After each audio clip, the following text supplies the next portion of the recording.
Kompas Petang berlanjut, saya Tiva Solesa. Mantan Gubernur DKI Jakarta Anies Baswedan mengaku komunikasi dengan PDI Perjuangan soal Pilgub Jakarta berjalan intensif. Hal itu disampaikan Anies usai melaksanakan ibadah sholat Jumat hari ini. Anies mengapresiasi komunikasi yang saat ini terus berlangsung dengan PDI Perjuangan. Jelang Pilgub Jakarta, sejumlah elit PDIP menyatakan tertarik mengusung Anies.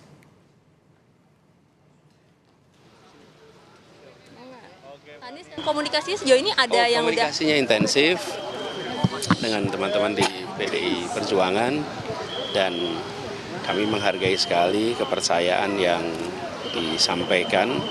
Kita menginginkan Jakarta yang maju, Jakarta yang setara, di mana yang lemah, yang kecil dibesarkan, yang lemah dikuatkan, dan itulah yang menjadi dasar kebersamaan. Jadi kami mengapresiasi sekali, proses masih jalan, kita lihat nanti seperti apa. Di lain pihak, Wakil Ketua Umum Partai Gerindra Habibur Rahman meyakini Ridwan Kamil bisa mengalahkan Anies Baswedan dalam Pilkada Jakarta tahun ini dan bisa mengungguli perolehan suara Anies di ibu kota meski sosok lawannya adalah petahana. Pihaknya tidak khawatir jika Anies maju lagi di Pilkada tahun ini. Wakil Ketua Umum Partai Gerindra itu menambahkan rakyat Jakarta menginginkan sosok baru untuk menjadi Gubernur Jakarta dan tidak mau terlibat dengan masalah-masalah lama. Katanya masyarakat Jakarta kritis sehingga bisa menilai kinerja calon gubernur tak hanya dari janji kampanye.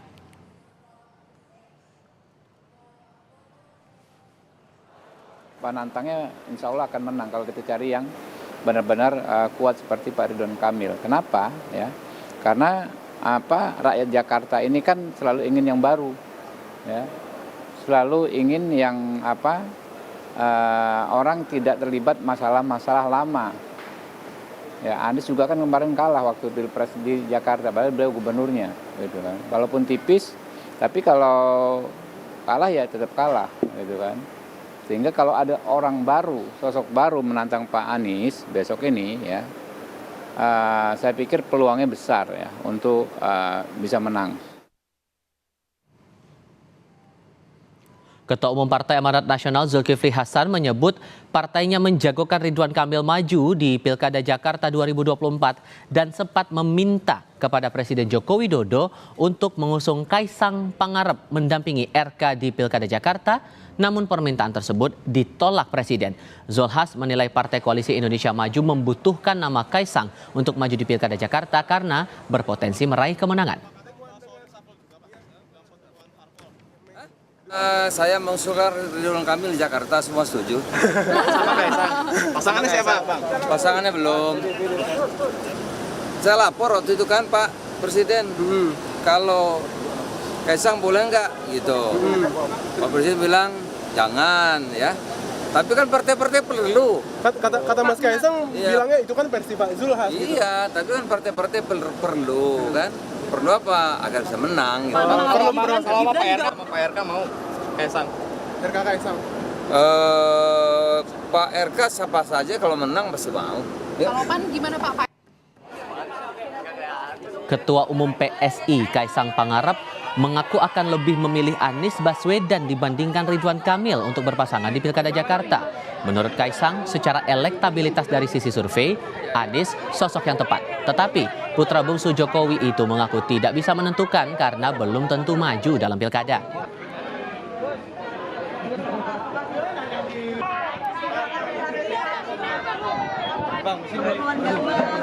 Sama Anies mirip siapa? Kenapa? Disandingkan. Kalau untuk disandingkan, ini kalau ini aja ya, ini kan saya belum bisa, saya juga kan belum dicalonkan juga. Dan kalau misalnya ngelihat survei ya paling realistis dengan Pak Anies. Tapi pandangan Mas Kaisang terhadap sosok RK dan sosok Anies itu seperti apa? Sama-sama baik, semuanya orang hebat. Pak Anies kan kemarin juga salah satu calon presiden juga. Saya suka nonton dulu Desa Anies, itu juga bagus. Pak RK juga cukup bagus, semua berkiprah di Jawa Barat. Jadi semuanya bagus, nggak ada masalah semua. Kita mah komunikasi dengan semuanya. Tapi kan Kim mengatakan bahwa Pak Anies itu sudah masuk dalam radar dan hanya nama Pak RK. Katanya lebih mungkin adalah Mas Kaisang berpasangan dengan Pak RK itu Ya nggak masalah juga, nggak masalah kok. Lalu apa yang membuat Gerindra percaya diri Ridwan Kamil bisa mengalahkan Anies di Pilkada Jakarta? Kami akan bahas ini bersama politisi Partai Gerindra yang juga mantan Wakil Gubernur DKI Jakarta Ahmad Riza Patria dan dosen ilmu politik Universitas Paramadina Ahmad Khairul Umam. Selamat sore semuanya, apa kabar? Selamat sore, Mas. Terima kasih semuanya sudah hadir dalam diskusi kali ini. Waalaikumsalam warahmatullahi wabarakatuh. Pak Riza, saya mau konfirmasi dulu satu hal karena kami dapat informasi bahwa kabarnya hari ini para ketua umum partai politik Koalisi Indonesia Maju bertemu dengan Presiden di Istana bahas soal pilkada. Itu betul atau tidak, Pak? Saya tidak tahu persisnya atau detailnya. Saya kira itu kan banyak hal yang selalu dibicarakan antara ketua umum dengan presiden ya. Saya kira semua tentu dibahas dan dibicarakan ya. Jadi saya tidak ingin mendahului, kita tunggu saja nanti penjelasan resminya dari pihak istana dan partai-partai yang akan menyampaikan. Oke, satu hal juga yang menjadi menarik di sini karena ada kepercayaan diri yang disampaikan oleh Bang Habibur Rahman bahwa Gerindra yakin nantinya RK lawan Anies, RK yang akan menang. Dasarnya apa tuh, Bang? Yang pertama ya, kita belajar dari pilkada-pilkada sebelumnya. Pak Gerindra pernah mengusung Pak Jokowi Ahok 2017-2018 dan menang dan berhasil. Kemudian sebaliknya 2017-2022 Gerindra waktu itu dengan PDIP, Gerindra dengan PKS mengusung Anies Sandi dan berhasil dan menang juga di Pilkada DKI Jakarta. Padahal yang dilawan adalah petahana, yaitu Ahok dan Jarot ya. Dan lawannya juga yang dimenangkan oleh Gerindra PDIP yaitu Ahok ya, Basuki. Dan kami yakin di Pilkada 2024 siapapun nanti yang diusung dengan Partai Gerindra insya Allah akan menang berkah bagi Partai Gerindra khususnya di Jakarta dan di daerah lainnya. Kemudian juga yang kedua, belajar dari pengalaman juga, Kang Ridwan kan, Kang Emil, Kang RK kan juga gubernur 1 periode 5 tahun di Jawa Barat, dan Jawa Barat juga penduduknya cukup banyak di DKI Jakarta, ranking 2. Kemudian juga Kang Emil juga gubernur berprestasi. Jadi saya kira dibandingkan dengan dulu ya, Pak Jokowi wali kota di Solo, menang di Jakarta. Kemudian dulu Mas Anies, Pak Sandi belum menjabat di struktural pemerintahan daerah, tapi juga bisa menang. Lebih karena persona Pak RK-nya atau karena ada peran Pak Jokowi dan Pak Prabowo juga yang di belakangnya begitu yang membuat akhirnya oke, RK tampaknya bisa menang nih di Jakarta, Pak Riza? Ya itu silakanlah, itu yang menyampaikan Mas Umam lah, kalkulasi. Saya kan orang partai, tidak ingin mendahului. Tentu tidak bisa diabaikan, tidak bisa dipungkiri peran-peran para elit ada, apalagi peran-peran ketua umum. Peran ketua umum itu kan tidak hanya mengusung, mencalonkan, tadi figur ketua umum menjadi penting, partai pengusung menjadi penting, jaringan dan sebagainya semua menjadi penting, tentu diperhitungkan semuanya. Jadi tidak bisa disalahkan kalau ada pendapat-pendapat seperti itu. Yang pasti elit-elit partai, orang-orang yang punya pengaruh di Republik ini tentu punya pengaruh juga pada setiap pilkada. Jadi saya kira itu satu yang biasa, tidak ada yang luar biasa. Kita hormati itu, kita hargai itu. Yang penting nanti kita harapkan di pilkada ke depan 2024 siapapun nanti yang diusung, insya Allah yang diusung oleh Partai Gerindra akan menang. Termasuk Kang Emil nanti yang akan kita usung juga akan menang melawan siapapun. Rasa percaya diri ini menurut Anda Mas Umam atas dasar apa sebetulnya? Kalau saya lempar pertanyaan yang sama dari Pak Riza ke Anda, gimana? Ya, kalkulasi politik tadi sudah disampaikan oleh Pak Ariza. Tetapi kalau misalnya kemudian kita coba runtutkan satu persatu, tentu dari sisi pertama dari aspek ketokohan, diakui atau tidak, Ridwan Kamil memang memiliki track record yang cukup memadai dalam konteks kepemimpinan di pemerintahan daerah, mulai dari wali kota, kemudian gubernur, dan rasa-rasanya dalam konteks pertarungan di DKI Jakarta bisa tampil cukup kompetitif. Dan hal itu dikonfirmasi oleh sejumlah survei yang menegaskan bahwa nama Ridwan Kamil salah satu yang cukup populer untuk level pilkada DKI Jakarta. Yang kedua, tadi sempat disinggung oleh Pak Ariza, diaspora masyarakat Sunda di DKI Jakarta relatif cukup memadai. Diakui atau tidak, kalau misalnya yang pertama adalah dari segmen masyarakat Jawa itu di angka 35%, lalu disusul oleh masyarakat Betawi di angka sekitar 27%, dan masyarakat Sunda berada di angka sekitar 15%. Dan angka itu cukup relatif mutlak untuk memberikan dukungan kepada elektabilitas Pak Ridwan Kamil kalau misal kemudian mau tampil secara kompetitif. Terlebih kalau misal memang kemudian Ridwan Kamil dipasangkan dengan Kaisang dengan sentimen Jawa dan lain sebagainya, tentu itu akan menjadi sebuah mesin politik yang relatif cukup efektif, meskipun akan ada hantaman terhadap Kaisang, terhadap track record, kemudian pengalaman yang belum memadai dan lain sebagainya. Tapi terlepas itu, di saat yang sama di belakang Kaisang seolah menggambarkan ada dinamika kontestasi di tingkat elit, di mana kemudian beberapa nama besar yang tadi sempat disinggung memberikan dukungan yang luar biasa. Nama-nama seperti Pak Jokowi yang saat ini menjadi presiden dan kemudian akan diserahkan estafet kepemimpinan di the newly president elect Pak Prabowo, terutama di momentum November 2024 nanti, tentu itu akan berpengaruh. Tapi Dan akan kalau berpengaruh misalkan cukup signifikan sehingga mengubah keadaan yang awalnya diragukan akhirnya bisa dipertimbangkan begitu di publik?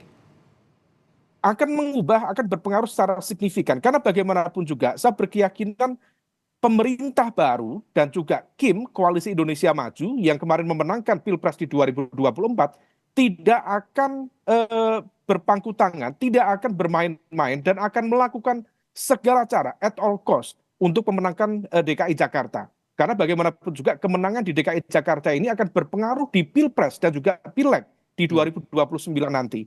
Nah, oleh karena itu besar kemungkinan di berbagai kesempatan saya sampaikan, meskipun nanti ibu kota per Agustus nanti akan berpindah misalnya ke IKN misalnya di Nusantara, tetapi center of gravity dari Indonesia secara politik, secara ekonomi tetap Jakarta. Dan itu akan menjadi sebuah pertarungan tersendiri, karena presiden yang baru terpilih tidak akan memberikan ruang bagi siapapun yang berpotensi menjadi challenger atau menjadi ancaman dalam konteks kekuasaan di pemilu 2029 nanti. Maka disinilah kemudian nama-nama itu menjadi layak untuk diperhitungkan. Oke, Pak Riza, kan ini udah ada suara RK, cobalah dipasangkan dengan Kaisang, tapi ada kekhawatiran jangan-jangan nanti kejadian masalah bantuan sosial nanti dimainkan lagi untuk menggerek elektabilitas dan semacamnya.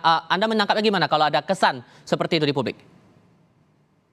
Ya, itu biasa dalam politik ya.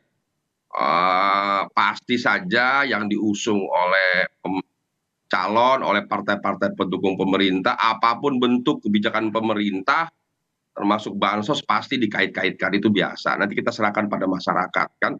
Masyarakat sudah cerdas, sudah pintar, sudah bisa membedakan mana program-program pemerintah untuk kepentingan rakyat, apakah diselewengkan apa tidak, kan bisa dibuktikan. Seperti kemarin juga Pilpres 2024 juga begitu. Tapi kan di MK sudah dibuktikan tidak ada, tidak terjadi. Bahkan kalau jujur dibandingkan 2019, berbeda sekali ya. Di periode Pak Prabowo Gibran ini, bansos juga dilaksanakan hanya sebentar, kemudian dilakukan setelah Pilpres, berbeda sama 2019. Jadi Artinya, memasangkan RK dan Kaisang ini sudah firm, sudah pasti, atau sebatas gimmick doang nih, Pak? Ya, itu saya tidak ingin mendahului ya. Semua ini kan dalam kalkulasi, ada istilah tes ombak, ada istilah lagi dicoba dipasangkan, dilihat. Ya. Semuanya ini memang DKI ini menarik ya. Sekalipun sudah tidak jadi daerah khusus istimewa, DKJ ini daerah khusus Jakarta tetap menarik menjelang Pilpres, apalagi di hubungan Pilpres, termasuk satu-satunya daerah yang sangat diperhitungkan ya, selain Jawa Tengah, Jawa Barat, dan Jawa Timur, dan Sumut, dan Sulsel, DKI ini masih sangat diperhitungkan. Sehingga semua harus dikalkulasikan. Silakan saja semua boleh mencoba-coba menyiapkan beberapa nama, setiap partai tentu, setiap koalisi tentu menyiapkan beberapa pasangan sambil dilihat responnya, kemungkinan menang atau tidak, kan semuanya ingin menang. Tentu situasinya bergantung. Nanti sampai pada akhirnya, sampai waktu pendaftaran, nah itulah kira-kira yang ditetapkan oleh KPU, itulah pasangan yang diusung. Sejauh ini kami memang Gerindra, mohon maaf, mendahului mengusung Kang Emil ya, sampaikan Pak Dasko, sekalipun Kang Emil rekomendasinya masih 2 ya, Jawa Barat dan DKI. Ya, ini sedang kita hitung semuanya, kalkulasi termasuk siapa nanti akan mendampingi. Begitu juga saya kira partai-partai lain juga semua sama di seluruh Indonesia sekarang sedang bekerja mencari pasangan calon terbaik Baik. untuk seluruh provinsi, kabupaten, kota di seluruh Indonesia termasuk DKI Jakarta. Mas Umam, dengan munculnya nama Kaisang yang coba dipasangkan untuk maju ke Pilkada DKI, kalau kita selaraskan dengan munculnya putusan MA waktu itu, ini seperti karpet merah untuk Kaisang bisa maju di Pilkada.